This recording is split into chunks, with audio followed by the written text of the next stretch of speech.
The end of 2020, our crazy COVID year, has invited a predictably hilarious cascade of accompanying memes. One I saw shows a man hand around his son's shoulder, looking wistfully off into the distance, saying, "It's just a prank, son. Camera's right there." Another displays a perplexed young boy chewing on a pencil while worrying to himself, "What if 2020 is just a trailer of 2021? And on it goes. I have noticed that people love to speak about beginnings, but endings? Not so much. Yet as I speak these words, we are concluding the secular year. And this Shabbat we complete the reading of the book of Bereshit, which in turn culminates with the death of our forefather Yaakov and his son Yosef. Curiously though, the Talmud presents a dialogue in which Rabbi Yochanan claims our forefather Yaakov never died. Rabbi Nachman responds to this shocking assertion by noting that the Torah itself records Yaakov's death. Yaakov concluded commanding his sons and expired and was brought in to his people. The first rabbi defends his reading by citing another biblical verse from Jeremiah.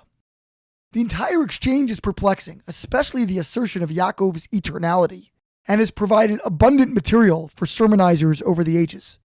Inquisition-era scholar Abarvanel noted that since we as Jews are known as the children of Israel, Yaakov's other name, his name actually does live on, in us. A century later in Prague, Maharal explained that Yaakov's enduring legacy was the set of spiritual qualities that he bequeathed. He is an eternal character because as Jews, we embrace eternal spiritual aspirations. Others have pointed out that, unlike his predecessors, Yaakov's progeny all remained faithful to his ways. He endured in totality, nothing of his line siphoned away. My own take is decidedly 2020. We do not need memes to remind us that this has been a challenging year for people worldwide, and in the United States in particular.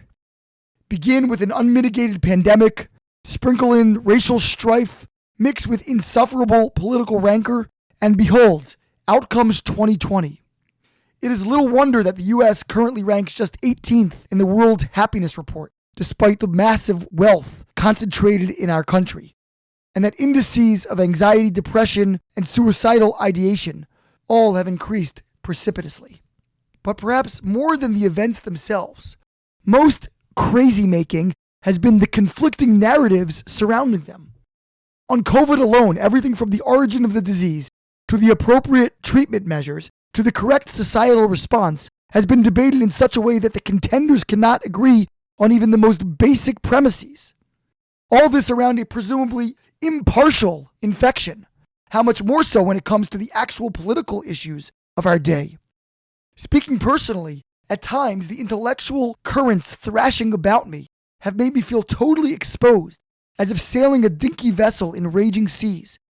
Competing and often compelling versions of reality seem to emerge at every click. We've encountered so many complicated dilemmas. How do we balance competing priorities of physical health, mental well-being, and society's economic needs? How should a government regard religious expression during times of crisis? What is our Jewish responsibility to other communities and to the broader world?